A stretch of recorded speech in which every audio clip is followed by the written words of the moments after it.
Petite chose que peut-être certains d'entre vous n'ont pas vu avec la version ZBrush 4R8, c'est-à-dire donc la version d'avant la version 2018, c'est que maintenant vous avez la possibilité d'avoir ZBrush dans diverses langues. Donc si vous allez dans Préférences, ici dans Languages, vous avez la possibilité de passer ZBrush en français.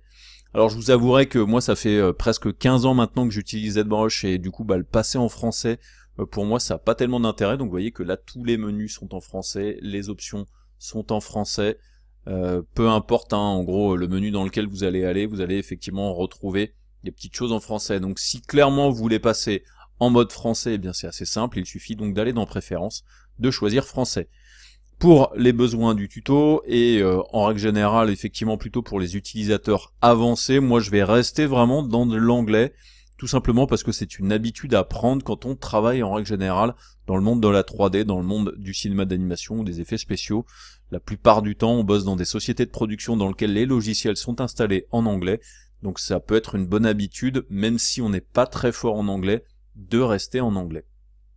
Petit avantage aussi, c'est pour les gens qui veulent peut-être suivre le tuto avec une version qui va être effectivement une version antérieure, même si c'est un tuto sur les nouveautés, donc ça n'a pas grand intérêt, ça peut être pas mal effectivement de garder donc ces options en anglais. Donc voilà, tout simplement pour cette petite fonction sur le choix de la langue. On passe à la fonction suivante.